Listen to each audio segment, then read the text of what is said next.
칭찬이 참 너무 행복한 이유는 빈말인 것 같지만 일단 그 칭찬을 들으면 내 기분이 너무 좋다라는 것. 또 칭찬은 너무 놀라운 건 하는 나 자신도 내가 칭찬을 하지만 어쩌면 내 기분도 좋아지는 것 같은. 그래서 칭찬 안에는 놀라운 비밀들이 그 안에 숨어져 있는 것 같습니다. 저는 칭찬을 보면서 섬김이라는 것도 마찬가지지 않을까라는 생각했어요. 섬기는이라는 건 우리가 이야기할 때 뭔가 내 것을 내어주고 내 것을 뭔가 나누고 내가 헌신하고 내 것을 뭔가 포기해야 되고 내 것을 소모해야 되는 일, 그것이 섬김이 아닐까라는 생각을 많이 하게 되는데 섬김은 오히려 우리를 회복시키고 섬김은 오히려 우리의 또 다른 비전이 되고 섬김은 오히려 우리로 하여금 다시 한번 믿음의 걸음을 걷게 하는 동력이 된다라는 것이죠. 그래서 섬김과 수고의 자리에서 헌신하고 수고하고 애쓰는 저를 포함한 우리 모두가 하나님 나라를 위해서 섬김의 자리를 향해서 나아갈 때 하나님께서 주시는 새 힘을 얻는 복된 걸음 되시기를 주님의 이름으로 축복합니다.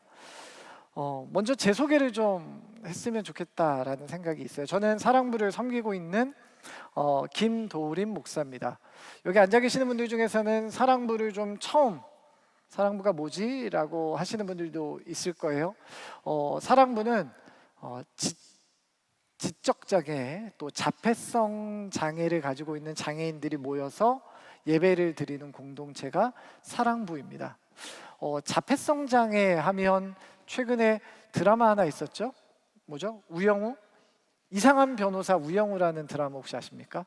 거기서 박은빈 씨가 맡았던 그 역할, 장애인 역할, 그게 전형적인 자폐성 장애인의 특징이에요. 이 사랑부 안에 많은 교사들, 특별히 청년 교사들, 여기에도 지금 많은 사랑부 교사들이 앉아 있는데요. 정말 예배가 기쁘고 예배의 역동을 느끼며 섬김이 나를 소모하는 것이 아니라 하나님께서 채우시는 것을 경험하는 우리 사랑부 예배와 또 그것을 섬기는 우리 교사들이 함께 모여 있는, 그래서 수영로교회 소문이 자자합니다. 사랑부에 와야 진짜 사랑이 무엇인지 알 수 있다라는 제가 만들어낸 소문이 교회에 있어요. 자, 그래서 제가 이 시간에 사랑부 광고를 하러 온 것 아니기 때문에 사랑부가 그런 곳이구나라는 것 정도만 기억해 주시면 될 것 같습니다. 어쨌든 제가 사랑부를 섬기게 된 것이 수영로 교회에서, 지금 우리 수영로 교회에서 10년입니다. 그리고 제가 수영로 교회 부임하기 전에 제가 교육전도사 때부터 수영로 교회에 오기 직전까지 섬겼던 약 10년을 섬긴 교회에서 역시 사랑부를 10년 섬겼습니다. 그러니 저는 목회 20년을 지금까지 장애인 사역의 현장에서 장애인들과 함께 울며 웃으며 사역을 했죠. 이렇게 섬기다 보면 선생님들이 가끔 이렇게 저한테 물어보세요. 목사님은 어떻게 이 장애인 사역을 시작하게 되셨어요? 라고 질문하시는 경우들이 있습니다. 사실 그 이유가 거창하지 않습니다. 하나님이 주신 비전과 꿈이 있어서 그렇게 했다라고 멋있게 대답을 해야 되는데, 사실 시작은 그렇지 않았어요. 시작은 대학교 입학했는데 선배가 밥 사준다 그래서 따라갔다가 잡혔습니다. 그래서 장애인 선교 동아리 선배들이 그냥 후배들 밥 사준다고 데려갔다가 잡아넣어놓고, 야, 다음 주 토요일 날 어느 기관에 우리 장애인 시설에 봉사하러 가자, 거기 아이들이랑 예배드리자, 이렇게 해서 제 첫 장애인 사역의 길이 시작이 됐죠. 그 길로 쭉 이제 장애인 사역의 길을 걸었습니다. 처음에는 단순히 이제 자원봉사였어요. 학기 중은 안 되고 방학 기간에 어떤 교회에서, 저희 교회처럼 분당의 어떤 교회인데 사랑부가 생기면서 방학 때 아이들이 갈 데가 없으니까, 그때는 요즘처럼 복지관이라든지 여러 사회복지 시스템이 잘 되어 있지 않을 때였거든요. 교회에서 아이들을 이렇게 모아놓고, 장애인 아이들을 모아놓고 이렇게 방학 동안에 놀러 가는 거였어요. 아침 10시에 아이들이, 장애인 아이들이 엄마 손을 잡고 교회에 오면 자원봉사자를 다 붙여서 놀이동산도 가고 수영장도 가고 실내 놀이터도 가고 겨울에는 눈썰매장도 가고 아쿠아리움도 가고 이러면서 이제 하루를 아이들이랑 놀아주는 거죠. 한 오후 3시 점심도 같이 먹고 오후 3시까지 아이들이랑 그런 식으로 이제 시간을 보냅니다. 엄마들이 너무너무 좋아하세요. 아이들 계속 하루 종일 아이들을 봐야 하는, 특별히 장애아동 특성상 눈을 뗄 수 없기 때문에 이 아이들에게 온 정신이 가 있는 삶을 살다가 한 6시간 정도죠. 아이들을 좀 떼어냈고 혼자만의 시간을 가질 수 있다는 게 어머니들에게 너무 큰 기쁨이었던 것 같아요. 아이들 손을 붙잡고 교회로 오는 어머니들의 표정이 너무 밝았고요. 또 아이를 데리러 오는 어머니들의 표정 또한 너무 밝았어요. 그러면서 선생님 너무너무 감사해요. 선생님 너무 고마워요. 라는 이야기를 하며 아이들의 손을 잡고 돌아가시는 모습을 제가 계속 보았습니다. 그런데 어떤 날이었어요. 제가 아이들을 엄마 손에 이렇게 인계하고 제가 볼 일이 있어서 주차장 앞을 지나는데 어떤 아이가, 장애인 아이가 엄마 손을 잡고 걸어가는 모습이 너무 슬프게 보였어요. 그 이유는 그 어머니가 좀 전까지만 해도 웃으면서 너무 감사합니다라고 웃으면서 아이를 손에 받아서 가셨는데 주차장으로 가시면서 울면서 가시는 모습이었어요. 그 사이에 무슨 일이 있지 않았어요. 그냥 아이들의 손을 잡고 주차장으로 가시면서 흐느끼면서 가시는 모습을 제가 보았습니다. 그러면서 제 머릿속에 든 생각 하나 있어요. 그것은 내가 5시간, 6시간 아이랑 잠깐 놀아주는 것만으로 이 가정의, 이 아이의, 그 어머니의 기쁨이 될 수 있는 건 아니구나. 내가 잠깐 얘랑 놀아준다고 해서 처음에 나를 만났던 그 웃음이, 그 기쁨이 계속 되는 건 아니구나. 그 아이의 손을 잡고 뒤돌아서 주차장까지 가는 동안 그의 울음을 막을 수 있는 길이 없었습니다. 그러면서 제가 그러면 정말 필요한 게 무엇인가? 라는 질문을 하게 됐어요. 그러면서 하나 결론이 내린 것이 있습니다. 그것은 바로 뭐냐 하면 이 아이에게 놀아주는 것보다, 그 가정에게 놀아주는 것보다 더 필요한 건 바로 영혼의 문제라는 거였어요. 그 영혼의 문제가 해결되지 않으면 그 눈물을 닦아줄 수 없는 것이죠. 그 가정이 비록 장애를 가지고 있지만 또 장애를 가지고 있는 아이 때문에 눈물을 흘릴 수밖에 없는 가정이라 할지라도 내가 아는 예수 그리스도, 내가 믿는 예수 그리스도, 우리가 소망된다라고 이야기하는 그 예수 그리스도를 만나면 그 눈물이 닦여지지 않을까? 그 눈물이 사라지지 않을까? 진짜 기쁨을 얻을 수 있는 건 아닐까? 그 소망으로 저는 20년을 지금까지 달려왔습니다. 여러분 오해하지 마십시오. 저는 지금 여러분에게 여러분 섬겨야 됩니다. 장애인들 봉사해야 됩니다. 긍휼을 가져야 됩니다. 청년의 때에 아주 애쓰고 힘쓰고 땀 흘리는 데에 우리가 열심히 봉사해야 됩니다라고 말씀드리는 것 아닙니다. 저는 한 사람의 목회자로서 하나님이 맡겨주신 한 영혼에 대한 얘기를 저와 여러분이 지금 하고 있는 겁니다. 여러분 우리가 주목해야 될 거 무엇입니까? 영혼의 문제라는 거예요. 섬기는 것, 애쓰는 것, 땀 흘리는 것 정말 귀한 일이죠. 그런데 우리에게 진짜 필요한 건 영혼에 대한 관심입니다. 내가 만나고 또 내가 마주하는 그 영혼. 사랑하는 청년 여러분, 우리에게 있어서 사역이라는 건 무엇입니까? 여러분 부담되는 일일까요? 여러분 사역은요 영혼을 마주하는 일이에요. 영혼을 마주하는 문제라는 사실 여러분 반드시 기억하시기를 바랍니다. 사역은 가급적 좀 사양해야 되고 가급적 좀 피해야 되고 사양하지 못했다면 어떻게든 좀 빠져나갈 핑계를 만들어서 안 해야 돼요. 좀 부담스러운 것. 왜냐? 마치 내가 뭔가를 내 시간을 내 열정을 허비해야 되는 것처럼 느끼거든요. 내 시간을 뺏는 것 같기도 하고, 내가 거기에 또 물질도 써야 되고 내 마음도 써야 되고, 가다가 또 사역하다 보면 상처도 받고, 나 좀 안 하고 싶은데, 시간, 돈, 열정, 관심, 노력, 내가 이거 낭비하고 있는 건 아닐까라고 우리 때로는 고민할 때 있는 것 같아요. 그런데 여러분, 그렇지 않습니다. 여러분, 하나님은 우리에게 사역의 현장에서 그곳이 어디든 우리에게 좋은 결과를 요청하는 것이 아니에요. 아웃풋을 내라라고 말씀하지 않으세요. 하나님은 우리에게 좀 더 영혼에 집중하기를 원하세요. 우리가 마주하는 그 영혼, 그 영혼이라는 건 어렵지 않아요. 방금 우리가 칭찬한 그 영혼이에요. 내 옆에서 당신이 있어서 행복합니다 라고 웃으면서 인사한 바로 그 영혼이에요. 하나님은 지금 내 양옆에, 앞뒤에 있는 영혼에 좀 더 관심 갖기를 원하세요. 우리에게 맡겨주신 영혼이거든요. 우리가 영혼에 집중할 때, 또한 우리가 그 영혼에 집중할 때 사역은 사명이 된다. 사역은 사명이 된다라는 것을 여러분 반드시 기억하시기를 바랍니다. 여러분, 그것을 우리가 좀 기억한다면 오늘 우리가 읽은 이 본문은 좀 우리가 익숙히 들어왔던 내용하고는 좀 더 다르게 해석될 수 있을 것입니다.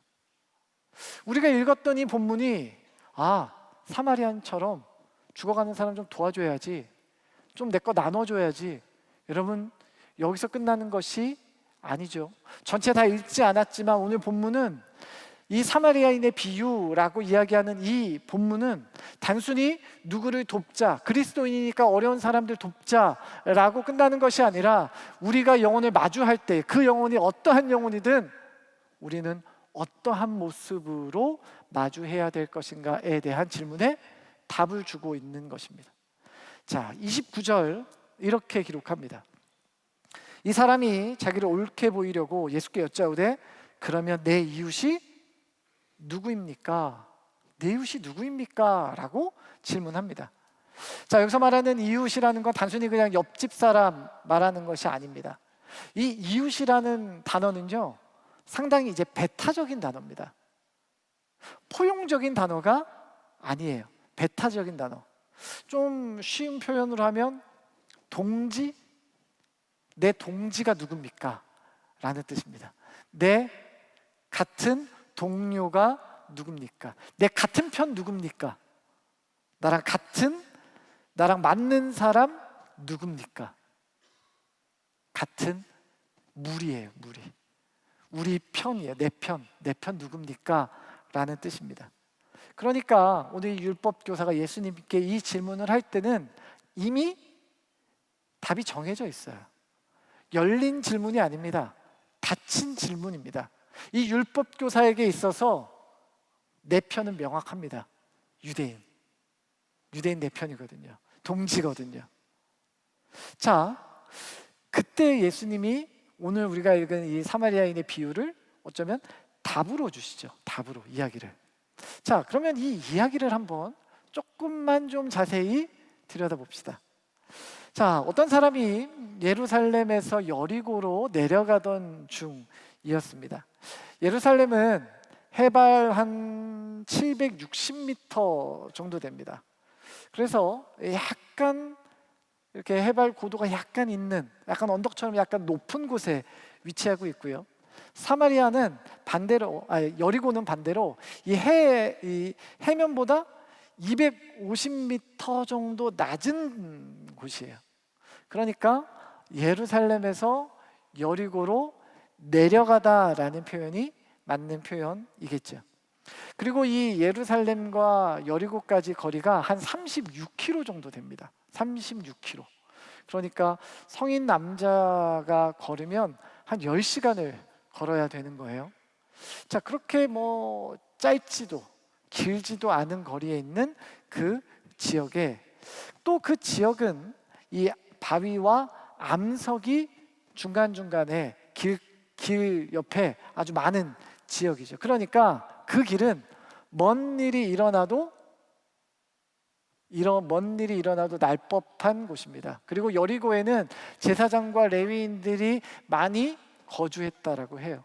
그러니까 예루살렘에서 일을 마치면 이제 여리고로 내려가는 곳이죠.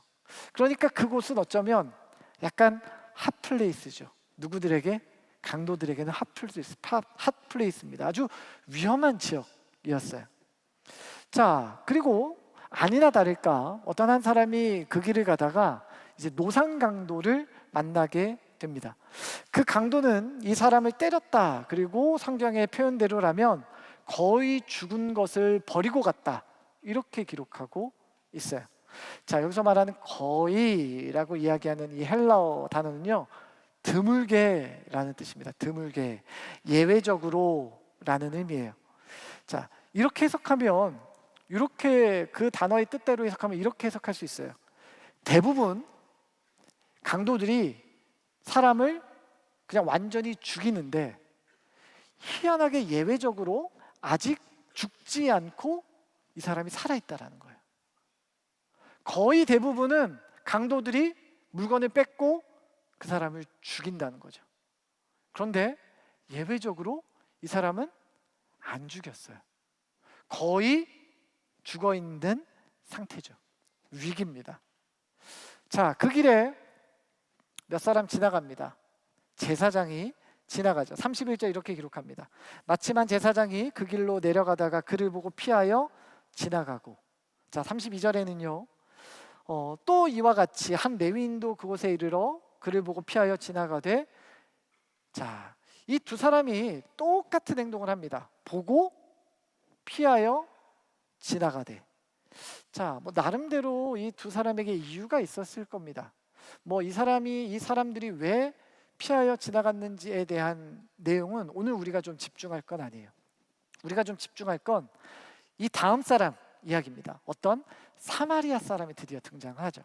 33절입니다. 어떤 사마리아 사람은 여행하던 중 거기 이르러 그를 보고 불쌍히 여겨. 자, 그를 보고 어떻게 했다고요? 그를 보고 어떻게 여겼어요? 불쌍히 여겼어요. 자, 앞서 지나간 레위인, 앞서 지나간 제사장과 유일하게 다른 겁니다. 보고 지나가고, 보고 지나갔지만 사마리아 사람 뭐라고 이야기해요? 보고 불쌍히 여기다. 앞으로 좀 돌아갈까요? 예수님과 이 율법학자가 대화 중이었어요. 율법학자가 묻죠. 예수님, 어떻게 해야 영생을 얻습니까? 예수님 말씀하십니다. 하나님을 사랑하고 내 이웃을 내 몸같이 사랑하는 것이다 라는 거예요. 어떻게 해야 영생을 얻습니까? 라는 질문에 예수님의 대답은 사랑이에요. 그러니 오늘 이 본문은 어렵고 공경에 처한 사람을 우리는 반드시 그리스도의 마음으로 도와줘야 된다, 봉사해야 된다, 섬겨야 된다에 대한 이야기가 아니라 사랑에 대한 이야기입니다. 우리의 사랑은 어떠해야 하는가? 단순히 봉사해야 된다라는 것을 말하는 것이 아니에요. 내가 같은 소그룹, 마을, 사랑방, 우리 함께 신앙생활하고 있는 우리 모두가 서로를 대할 때 그러면 어떠한 사랑으로 대해야 하는가에 대한 문제입니다. 자, 사랑은요, 가장 먼저 이런 마음으로부터 시작된다라는 것 좀 기억했으면 좋겠어요. 사랑은 무엇으로부터 시작한다고요? 내 마음으로부터 시작이 된다고요. 자, 하나님이 일하기 시작하는 그 출발이 언제냐? 바로 마음이에요.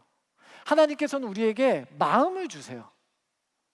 하나님은 우리에게 어려운 일을 그냥 시키는 것이 아니라 거기에 대한 마음을 주세요. 꿈을 주세요. 비전을 주세요. 여러분, 그 시작이 어디예요? 마음이라는 거예요. 마음. 제가 섬기는 사랑부에는 교사들이 참 많습니다. 저희가 1대1을 기본으로 하기 때문에 뭐 한 150여 명의 교사들이 계세요. 그 사랑부 교사들 중에선 20년도 넘게 섬기신, 20년, 올해 이제 처음으로 20년 섬기신 분이 생겼어요. 자, 제가 한번 여쭤본 적이 있어요. 권사님, 집사님, 야, 어떻게 이 힘든 사랑부에서 20년이나 섬기셨습니까? 그랬더니 선생님이 이렇게 말씀하신 게 제가 아직도 기억에 남아요. 처음엔 뭣도 모르고 그냥 좀 불쌍한 애들, 장애 있는 애들 좀 도와달라고 하니까 왔는데 그리고 그냥 한 3개월, 4개월 봉사하다가 그냥 딴 데 가려고 했는데 막상 가니까 그 아이들이 자꾸 생각이 나더라는 거예요. 아이들과 함께 예배드리는 게 막 마음속에서 떠나지 않는다는 거예요. 그 아이들의 표정과 예배드리는 모습이 계속해서 생각이 나서 도저히 안 되겠다. 그래서 다시 오신 선생님들이 너무도 많이 계세요. 그런 마음으로 지금까지 20년을 섬겼다라는 거예요. 제가 그분들에게 뭐 돈을 드리는 것도 아니죠. 뭐 어떤 큰 명예를 제가 그분들에게 드리는 것 아니에요. 그럼에도 불구하고 헌신적으로 20년을 한 자리에서 그 한 영혼 붙들고 섬기는 교사들, 여러분 어떻게 그게 가능합니까? 제가 뭔가를 그분들에게 공급하기 때문에 아니에요. 그분들에게 하나님이 마음을 주셨기 때문이에요. 하나님이 그 분에게, 그 교사에게 그러한 마음을 주셨어요. 어떤 사람은 장애인을 잘 돌보고 장애인들을 잘 섬길 수 있는 마음을 주시죠. 이 자리에 사랑부 교사를 하고 있는 청년들이 있는데요, 그 청년들은 아마 하나님이 그런 마음을 주신 것 같아요. 내가 장애인들을 잘 섬겨야지. 여러분, 그런데 하나님은 우리에게 또 어떤 마음도 주십니까? 어떤 사람에게는 찬양에 대한 마음을 주시기도 해요. 어떤 사람에게는 선교지를 향한 마음을 주시기도 해요. 여러분, 우리가 은혜를 받은 하나님의 백성들이 하나님의 음성에, 하나님이 우리에게 주시는 마음에 솔직하게 반응하는 것, 하나님 주시는 마음에 우리가 적극적으로 반응하는 것, 그것이 뭐예요? 사역의 시작이고 사명의 시작이에요. 여러분, 한번 생각해 보십시오. 여러분, 하나님의 은혜를 받은 한 영혼이 그 영혼 안에 일어나는 것이 바로 변화예요. 내가 예수 그리스도를 인격적으로 만나고 그 은혜에 잠길 때 내 안에, 우리의 영혼에 변화가 일어나요. 변화. 여러분, 이거는 반드시 일어납니다. 일어날 수도 있고 일어나지 않을 수도 있는 것이 아니라 내 마음에, 내 영혼에 자극이 생기면 변화가 일어나요. 어디서 티가 많이 나냐면, 우리 청년부 목사님들 이렇게 계시는데 어느 날 청년부 목사님들이 커플들을 기가 막히게 잡아내요. 쟤랑 얘랑 요즘 좀 이상하다. 저도 이렇게 섬기다 보면 이렇게 눈빛이 이상한 애들이 가끔 있어요. 어떻게 아냐? 평소와 달라요.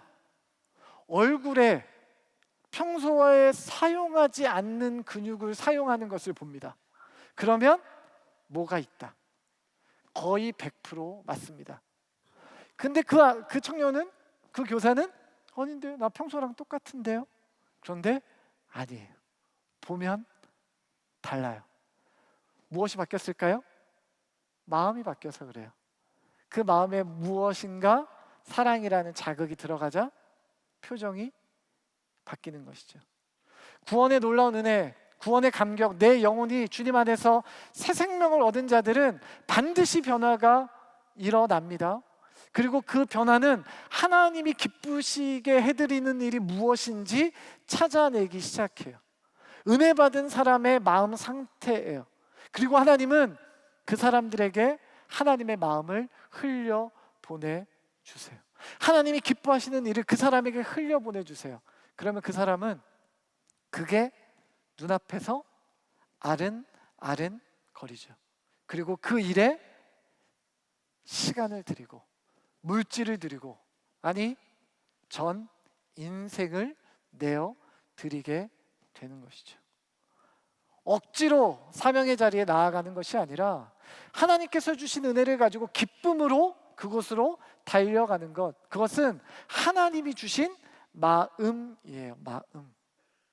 억지로가 아니라 기꺼이 하나님이 주신 마음으로 하나님이 주신 사명의 자리에 달려가는 가는 것, 세상과 비교할 수 없는 기쁨이 내 안에 넘치게 되는 것이죠. 방해물이 있을까요?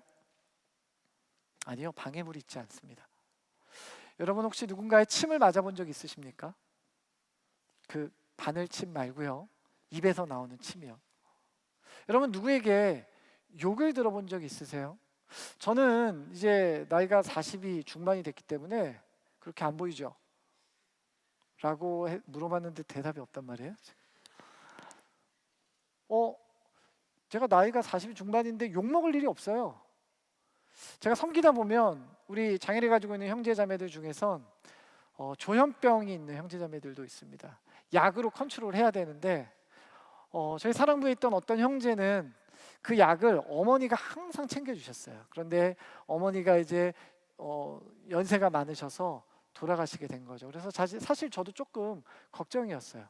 그 형제 약을 좀 누가 챙겨줘야 될 텐데, 아니나 다를까 약을 먹지 않자 감정 컨트롤이 안 되는 거였어요. 어느 날 저한테 전화가 왔습니다. 목사님 빨리 좀 오셔야 되겠습니다. 수영로교에서 있었던 일이에요.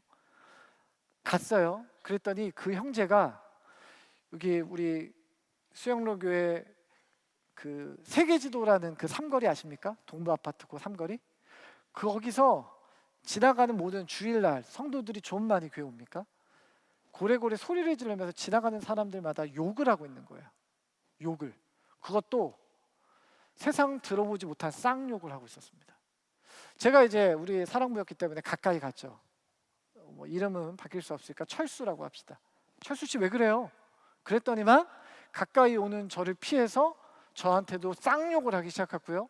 지나가는 여자 집사님들한테 막 진짜 민망할 정도로 욕을 하기 시작하는 거였어요. 저는 알죠. 약을 안 먹어서 지금 감정 컨트롤 안 되는구나. 제가 더 가까이 갔습니다. 그러자 그 형제가 저에게 침을 뱉기 시작했어요. 진짜 침이요. 얼굴에, 안경에, 옷에 침이 얼마나 튀었는지 몰라요. 기분은 좀 나빴지만 이 벌어지는 상태를 이대로 둘 수는 없었어요. 제가 그 형제의 손을 좀 잡았습니다. 진정하라고. 그러면서 공용주차장 쪽으로 좀 이렇게 성도들 없는 쪽으로 좀 데리고 갔어요. 마주치지 않으려고. 그러면서도 그 형제는 계속 욕을 하기 시작했습니다. 저한테 옆에 궁시렁궁시렁 욕을 막 계속하면서 저랑 걸었어요. 좀 마음이 진정된 것 같아요. 그러더니만 저한테 이렇게 질문했습니다. 목사님, 저 싫죠? 이렇게 질문했어요. 목사님, 저 싫죠? 마음 같아선 그래, 너 싫다야. 너 좀 호산나 교회로 가면 안 되겠냐? 좀 이렇게 거기도 사랑부가 아주 좋다더라. 뭐 이렇게 했어야 되는데 그러지 않았어요. 무슨 말이에요, 철수 씨. 제가 너무 사랑해요.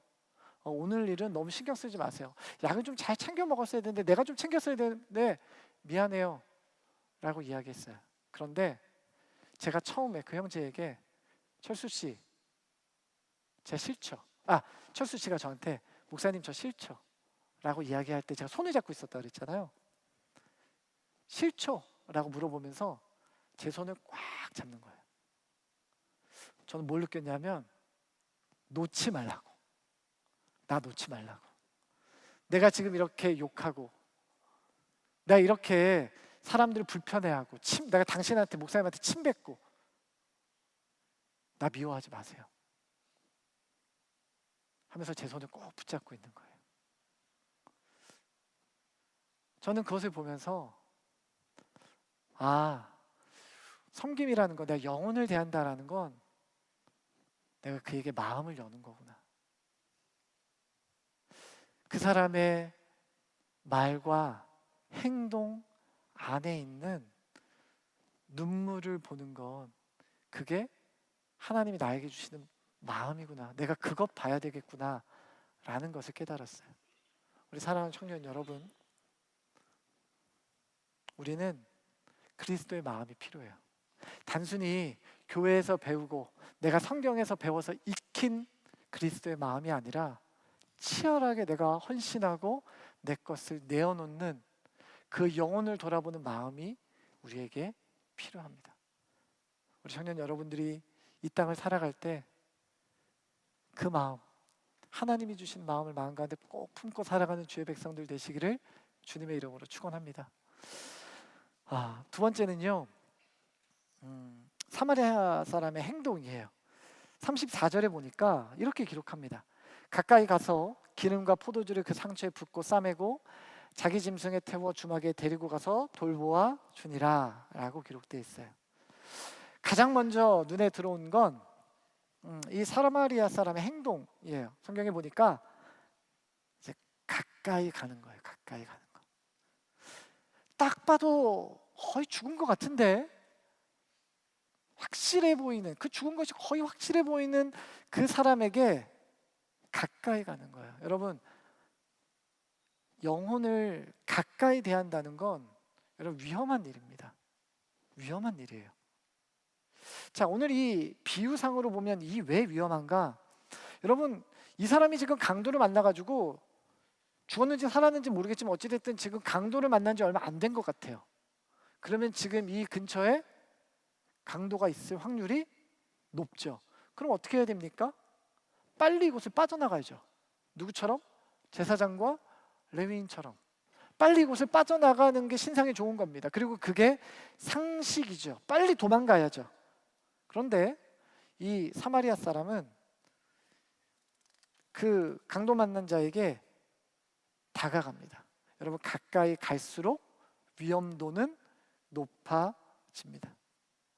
여러분, 불안과 두려움을 이겨내는 것이 여러분 사랑의 시작이에요. 여러분, 우리가 영혼을 가까이 하는 것이 얼마나 불편한 일입니까? 여러분, 안녕하세요. 한 주간 잘 지냈어요? 오늘 너무 옷이 잘 어울려요. 여러분, 이렇게 나이스하게 만남 있을 수 있어요. 근데 여러분, 거기서 한 걸음 더 그 영혼에게 들어가 봅시다. 들어가는 나도 불편하고 들어오는 나도, 들어가는 나도 불편하지만 들어오는 사람도 내가 불편하게 느낄 수밖에 없어요. 여러분, 내가 누군가에게 다가간다라는 것, 내가 그 영혼을 더 깊이 마주한다라는 것, 여러분, 그게 진짜 사랑이에요. 한 주간 잘 지냈어로 그렇게 안부를 묻는 것만으로 우리의 사랑의 역할을 다 했다라고 본다면 그건 너무 표면적인 것이죠. 여러분, 제가 사랑부를 섬기면서 가장 힘들었던 것은 그 영혼에게 좀 더 다가가기가 쉽지 않았다라는 거예요. 제가 지금은 이렇게 목사처럼 설교를 합니다. 그렇죠? 여러분 안녕하십니까? 이러면서 상당히 목사처럼 이렇게 젠틀하게 설교를 해요. 그런데 제가 한 10년, 15년 전에는 설교를 이렇게 안 했어요. 원래 이렇게 오늘 이렇게 구준의 마이크 이렇게 2개 올라오는 걸로 설교할까 하다가 보통 사랑부는 설교할 때 이렇게 좀 움직입니다. 좌우로 이렇게 움직이면서 설교하고, 그래도 지금은 조금 목사 된 지 오래돼가지고 이 정도만 움직이지만 예전에는 이쪽 끝에서부터 저쪽 끝까지 뛰어다니면서 설교를 했어요.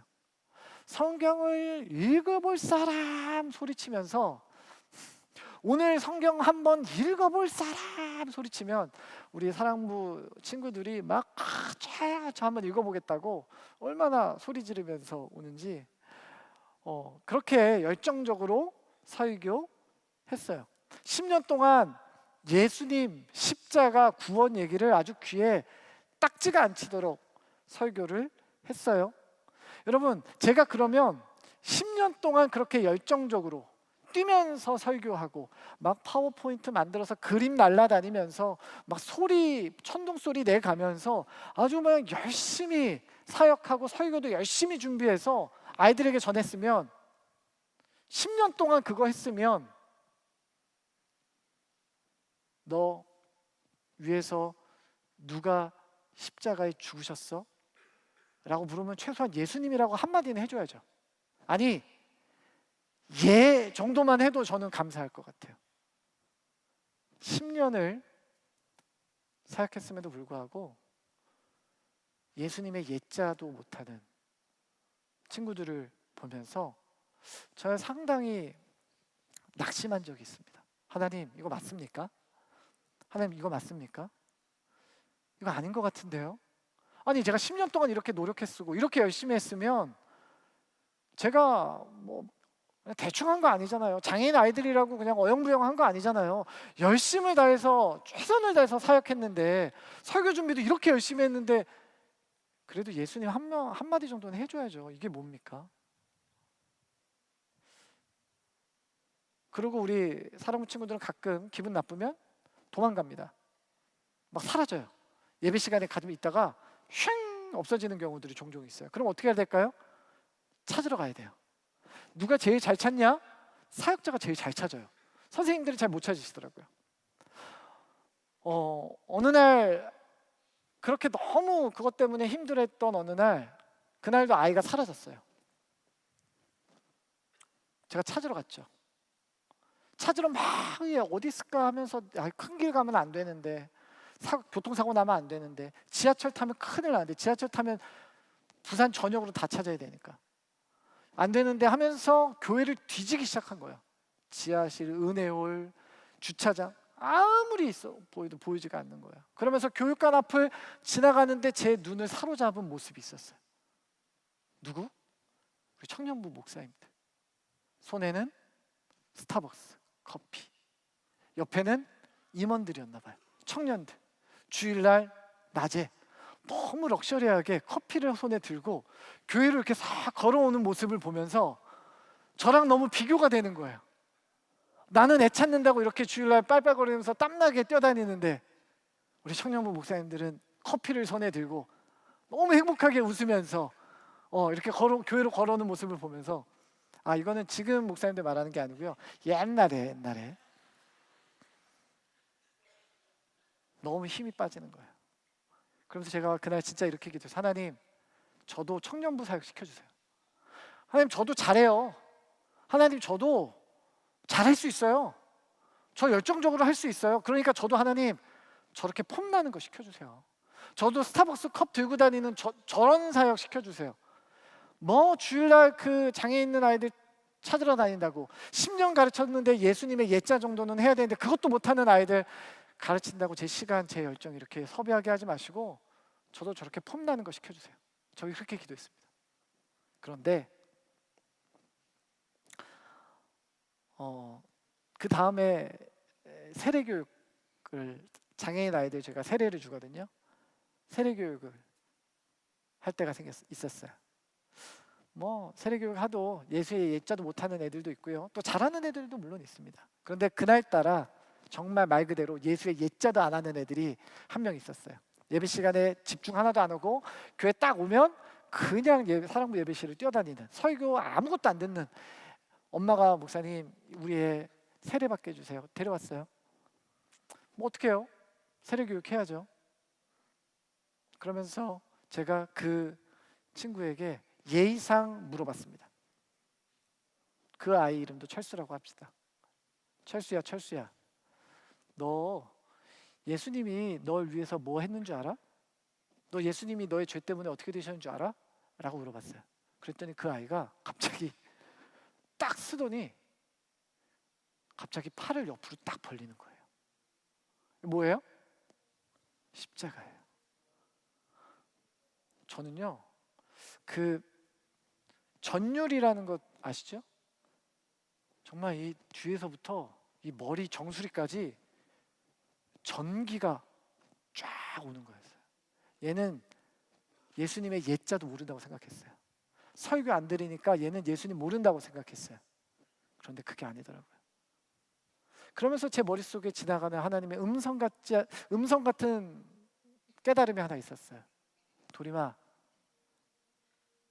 야, 폼나는 사역 너 그거 하고 싶다고?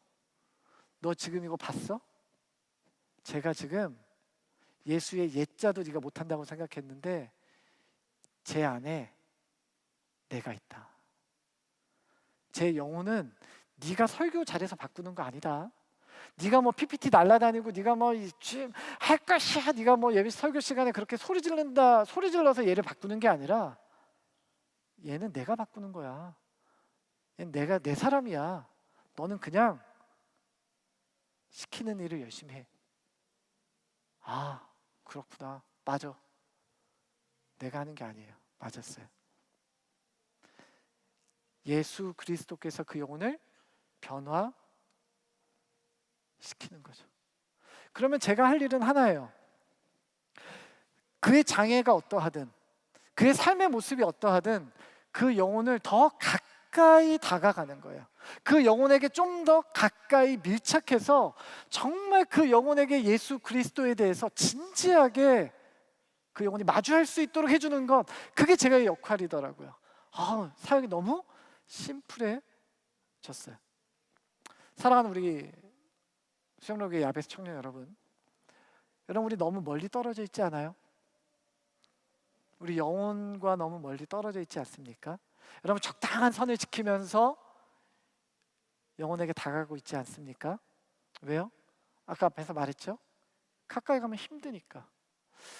나도 힘든데 내가 너의 아픔까지, 너의 힘듦까지 내가 이해하기는 좀 더 힘들다. 우리 이 정도 선에서 나이스하게 관계를 좀 갖자. 요 정도면 나이스하지 않니? 근데 여러분, 예수님 말한 사랑은 뭡니까? 오늘 본문에서 예수님이 어떤 사랑을 이야기하고 있어요? 그럼에도 불구하고 다가가는 사랑이에요. 그럼에도 불구하고 가까이 가는 사랑이에요. 여러분, 이 사랑하면 생각나는 분이 계십니다. 바로 예수 그리스도죠. 여러분, 예수 그리스도가 우리에게 어떻게 오셨습니까? 우리에게 다가오셨어요. 어떻게 다가오셨어요? 인간의 몸을 입고 이 땅에 오신 것이에요. 예수님이 인간의 몸을 입고 이 땅에 오셨다라는 것, 여러분 너무 당연합니까? 여러분, 예수님이 이 땅에 인간의 몸을 입고 오셨다는 말 무슨 말입니까? 세포로 오셨다는 거예요. 마리아 뱃속에서 세포 분열하셨다는 얘기입니다. 10달 동안. 태어나면 예수님 갓난아기가 알아서 걷습니까? 아니요. 마리아의 케어가 없이는 하루도 살 수 없는 그 하나님이 온 우주를 창조하신 분이시죠. 그분이 한 사람, 한 여인의 돌봄 없이는 살 수 없는 존재가 되신 것이죠. 그분은 고난당하셨어요. 여러분, 우리가 고난주간을 최근에 보냈는데요, 예수님의 고난은 주간을 보내면 우리 뭘 생각합니까? 십자가, 패션 오브 크라이스트, 막 채찍 맞고 피 튀고 막 못 손바닥에 박히는 거, 얼마나 아프셨을까? 아유, 아프셨겠다. 여러분, 예수님의 고난을 단순히 통증으로 우리는 이해하고 있는 거예요. 얼마나 아프셨을까? 예수님의 고난은 통증만은 아니죠.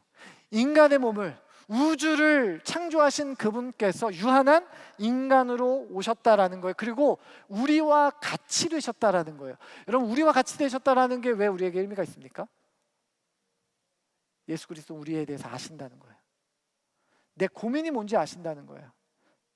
하루하루 먹고 사는 문제가 우리에게 있어서 얼마나 힘든 일인지 예수님 아신다라는 거예요.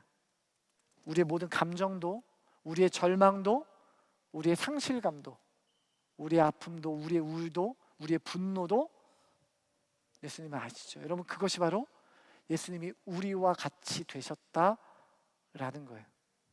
여러분, 우리가 영혼들을 대할 때에 예수 그리스도께서 우리에게 하신 방식 그대로 내가 그에게 좀 더 다가가고, 내가 그들을 위해서 좀 더 그 영혼을 가까이 마주하는 인생을 살아가는 것, 그것이 성경에서 이야기하는 예수 그리스도께서 우리에게 알려주신 사랑이라는 것을 여러분 반드시 기억하시기를 바랍니다. 마지막으로 34절 마지막에 또 보면요, 이렇게 기록해요. 기름과 포도주를 그 상처에 붓고 싸매고 자기 짐승에 태워 주막에 데리고 가서 돌보아 주니라. 예수님이 말씀하신 사랑은 너무 비효율적입니다. 그런데 우리가 사는 세상 어때요? 효율적이죠. 여러분, 시간과 돈을 투자했으면, 열정을 투자했으면 어느 정도의 아웃풋이 나와야 돼요. 여러분, 전도축제 하잖아요. 전도축제 막 재정도 쏟아붓고 노력하고 했는데 이 정도 결과는 나와야지. 이게 우리 보통 상식이에요. 효율적인 시대를 살아가던 사람의 상식. 내가 목자로서 내가 너를 이렇게 케어하는데, 내가 너에게 이렇게 관심 갖고 내가 이렇게 너를 돌봐주는데 최소한 너는 그 정도는 해줘야지. 우리는 뭐예요? 인풋과 아웃풋을 정확하게 계산합니다. 효율적으로. 그런데 예수님이 우리에게 말씀하시는 사랑은 어때요? 효율적이지 않습니다. 너무도 비효율적이죠. 여러분, 제가 장애인 사역을 오래 하면 어마어마한 일이 있어 날 줄 알았는데, 장애가 막 없어질 줄 알았는데 그런 일은 한 번도 있지 않았습니다. 대신에 무엇이 있을까요? 예배를 통해서 회복되는 영혼이 있었어요. 예배를 통해서 하나님을 만나는, 예배 가운데 하나님께 반응하는 영혼들이 생겨나기 시작한 거예요. 누가 하셨을까요? 하나님이 하셨죠. 하나님이 누구를 통해 하십니까? 하나님의 헌신된 자들을 통해서 하나님의 일을 이루시는 것이죠. 여러분, 내 삶이 비효율적이라고 해서 내가 이것이 그냥 소모되고 낭비되는 것은 아닌가라는 질문 앞에서 살아가신다면 여러분, 예수님의 사역을 보십시오. 예수님의 사역은 지극히 비효율적인 것이에요. 사랑부를 섬기다 보면 참 그러한 비효율성의 끝판왕들이 참 많이 있습니다. 우리 사랑부의 어떤 친구, 그 친구의 이름도 철수라고 할까요? 이 철수는 어떤 한 물건에 집착하고 그 행동을 반복하는 자폐성 장애가 심한 친구였어요. 그 친구가 하는 행동 중에 하나는 혀를 관심 있는 물건에 대는 거였습니다. 이렇게 혀를 찍어서. 근데 이 친구가 어디에 꼽혔냐? 화장실 변기에 꼽혔어요. 그것도 지하 1층 남자 화장실. 사랑부, 그 사랑홀 옆에 있는. 뭐 난리가 났죠. 얘가 막 화장실에 뛰어가가지고 화장실 변기 그 자기 부분에다가 그 허벅지 닿는 부분에 혀를 이렇게 대는 거예요. 이거 막으면 큰일 납니다. 막으면 막 소리 지르고 떼쓰고 때리고 막 그래요. 어떡하지? 저는 이걸 어떻게 해야 되나 힘으로도 막아보고 안 되더라고요. 그런데 담임 선생님이, 그 친구를 맡고 있는 담임 선생님이 계셨어요. 그런데 그 담임 선생님이 정말 대단하시더라고요. 그 담임 선생님이 그 아이가 오기 30분 전에 교회로 옵니다. 그래서 뭘 하셨을까요? 그 변기를 닦기 시작하는 거예요. 30분 동안. 그 아이가 혀를 대도 아무런 문제가 없을 정도로 아주 깨끗하게 그 변기를 닦아 놓습니다. 저는 보면서 사역자 100명보다 낫다 생각했어요. 100명보다 낫다 생각했어요. 예수님이 우리에게 맡겨주신 사랑으로 우리가 사역할 때 때로는 그것이 비효율적인 것처럼 보여요. 그 열심으로, 그 노력으로 했으면 더 많은 사람, 더 많은 영혼에게 영향력을 끼칠 수 있었을 텐데, 하지만 하나님 우리에게 때로는 그 비효율성을 요구하세요. 사랑하는 우리 야베스 형제자매들 여러분, 우리의 이웃은 누굽니까? 우리가 사랑해야 될 대상은 누구예요? 우리가 가까이 해야 되고 우리의 영혼을 마주해야 될 대상은 누굽니까? 우리가 아까 칭찬했던 그 영혼이고 당신이 있어서 행복하다고 고백했던 바로 그 영혼입니다. 예수 그리스도를 마음에 품고 살아가는 저와 여러분들이 그 영혼에게 좀 더 다가가고 그 영혼 안에서 회복을 함께 누릴 때에 우리 안에 역사하시는 하나님, 적극적으로 역사하시는 성령 하나님의 크고 놀라운 은혜가 저와 여러분의 삶의 동력이 될 줄로 믿습니다. 그러한 성숙한 사랑하는 우리 야베스 청년들 되시기를 주님의 이름으로 축원합니다. 이 시간 우리 같이 찬양 했으면 좋겠습니다. 내 삶의 이유라 라는 찬양이에요. 내가 내 삶의 이유가 됩니다. 예수 그리스도께서 내 삶의 전부가 됩니다 라는 고백인데요, 우리 시간 이 고백을 할 때 한번 자리에서 일어나서 한번 고백할까요? 우리 같이 자리에서 다 일어나서 오직 예수 그리스도만이, 그 구원의 기쁨과 감격만이 내 삶의 이유가 됩니다. 우리 믿음의 고백으로 이 찬양 같이 합시다.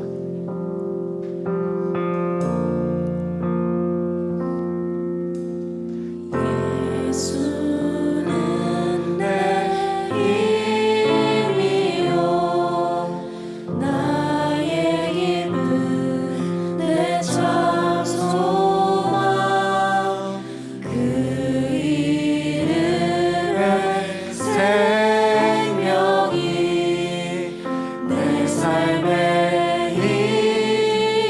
다시 한번 고백합시다. 예수는 내 힘이요, 예수는 내 힘이요, 나의 기쁨, 내 참 소망, 그 이름의 생명이 내 삶의 이유라. 오직 주만 바라봅니다. 오직 주만 바라봅니다. 오직 주만 높이 받으소서.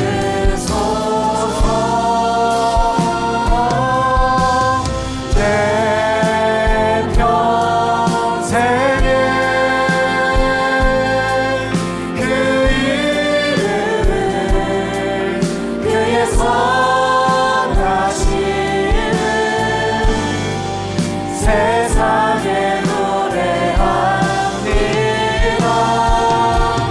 그 이름은 그 신능력 영원한 생명이 내 삶의 이유라. 내가 살아주구나, 내가 살아주구나. 그 이름을 위하여 내 모든 것 다 드리니 나를 받으소서. 오직 주만 따라갑니다. 오직 주만 따라갑니다. 오직 주만 높이 받으소서. 내 평생에 그 이름을 그의 선하심을 세상에 노래합니다. 그 이름은 그 신능력 영원한 생명이 내 삶의 다시 한번 고백합시다. 내 평생의 그 이름을, 내 평생 그 이름을 그의 선하심을 세상에 노래합니다. 그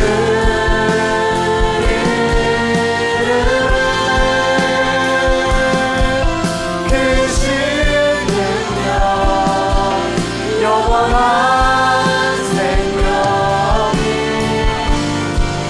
내 삶의 이유라.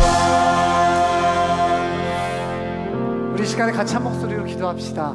이 시간 기도할 때 하나님, 오늘 우리에게 주시는 말씀 내가 다시 한번 마음 가운데 깊이 새기기를 원합니다. 하나님, 내게 보여주시는 것, 나로 하여금 보게 하신 그것에 내 삶을 내어드리기를 원합니다.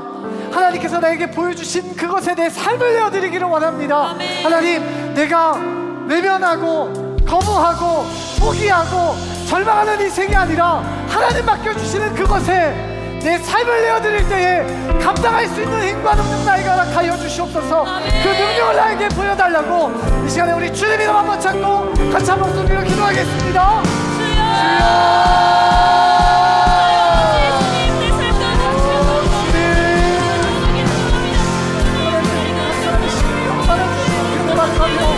어머니 우리 주님의 이름을 부르며 나아갑니다. 하나님께서 우리 모든 식구들의 삶에 지혜되어 주시고 소망 주시옵소서. 어머니 우리에게 맡겨주신 사명의 자리, 우리에게 맡겨주신 주님의 마음이 우리 가운데 뜨겁게 일어나게 하여 주시옵소서. 아버지 우리에게 하나님 나라를 향한 열심이 아버지 하나님 내가 변하지 않게 하여 주시고 아버지 나에게 맡기신 영혼을 향한 하나님의 그 공동체의 부르심에 우리의 전상을 열리게 하여 주시옵소서. 아버지 나에게 주시는 앞에서 나에게 맡기신 말씀의 도전을 얻고 아버지 내가 내고 하기 전에 아버지 내가 포기하며 내 모습을 감시며 아버지 나에게 외면했던 내 생기지 않게 하여 주시옵소서. 우리에게 모든 게 아버지의 주님 내가 그 안에 삶을 내어드립니다. 주님 내와 삶을 내어드립니다. 주님 나를 받아주시옵소서.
기도합시다.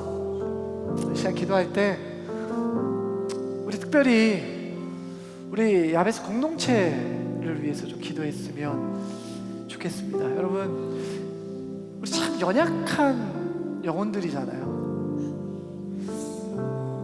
내가 그에게 한 걸음 다가가기 전까지는 그 영혼이 내면에 어떤 눈물을 흘리고 있는지, 어떤 절망 가운데 있든지, 어떠한 분노 가운데 있든지, 얼마나 상심이 있는지 우리 잘 알지 못합니다. 하나님, 우리가 공동체잖아요.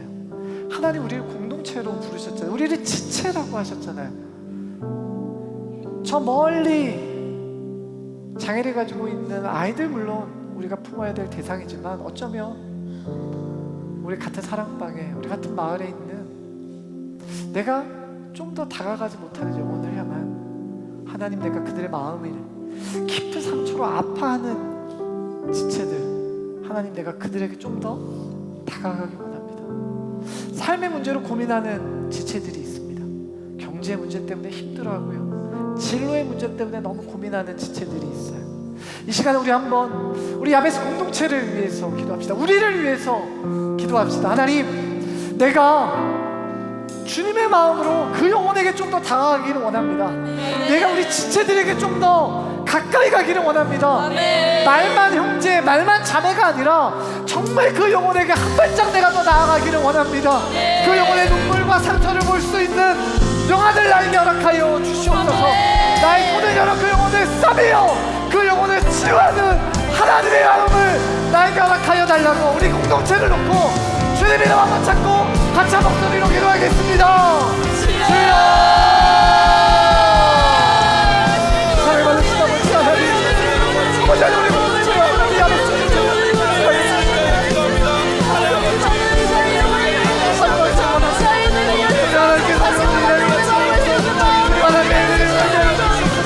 영혼을 살리는 그 일에, 영혼이 변되는 일에 내가 쓰임받게 하여 주시옵소서. 나를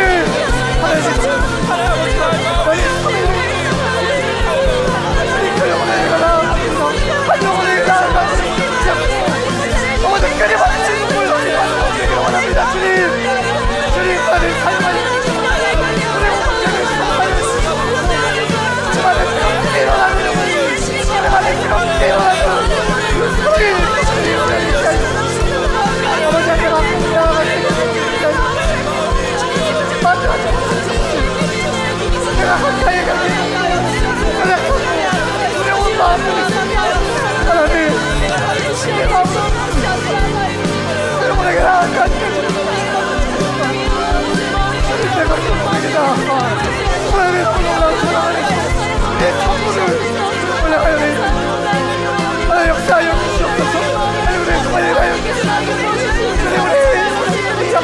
우리 리더들이 구하였어. 임원들이 구하였어.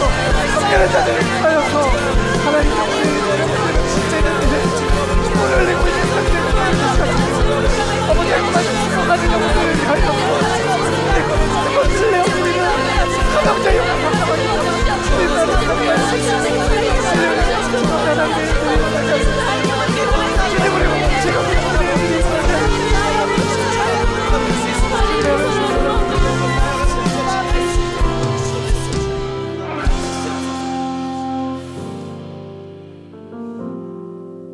우리를 공동체로 부르신 하나님, 우리의 삶의 모습은 다르고 주님 안의 믿음의 역할들은 다르지만 하나님 우리를 주님 안에 한 가족, 하나님 나라 그 영원한 약속을 바라보는 한 가족이라는 사실을 주님 우리가 믿습니다. 우리 가족에 성령 하나님께서 주인 되어 주시고 성령 바라볼 때에 우리 안에 있는 맺혔던 것들이 풀어지게 하여 주시옵소서. 우리 주변에 있는 연약한 지체들 있습니다. 가깝게는 삶의 문제로 눈물을 흘리고 있는, 마음의 문제로, 관계의 문제로 절망하고 있는 우리의 지체들이 있고요. 하나님 또 좀 멀지만 장애를 가지고 이 땅을 힘겹게 살아가는 가정들 또한 있습니다. 하나님 우리가 어떠하든 우리가 주님의 몸된 교회임을 잊지 않게 하시고 한 영혼을 돌아보는 그 일에, 한 영혼을 섬기는 그 일에 귀하게 쓰임받는 우리 귀한 야베스 청년들 되게 하여 주시옵소서. 하나님 우리 안에 있는 예수 그리스도의 십자가의 빛이 각 사람의 마음 가운데 비추어서 우리가 빛의 사명, 세상 가운데 짬만 나게 하는 사명을 잊지 않고 아버지 내가 힘써 주님의 나라를 그 결과와는 상관없이 힘써 달려가는 주님의 지체들 되게 하여 주시옵소서. 모두 말씀 예수님 이름으로 기도드렸습니다. 아멘. 계속해서 제가 기도하겠습니다. 요한은 내게 복을 주시고 너를 지키시기를 원하며 요한은 그 얼굴 내게 비추사 은혜 베푸시기를 원하며 요한은 그 얼굴 내게로 향하여 드사 평강 주시기를 원하노라. 이제는 우리 주 예수 그리스도의 은혜와 하나님의 사랑과 성령님의 교통하심이 주님의 마음으로 주님처럼 사랑하기로 결심하고 다짐한 우리 모든 하나님의 백성들 머리 위에, 그들의 인생과 삶 위에, 그들의 거룩한 계획 위에 지금으로부터 영원토록 함께 있을지어다. 아멘.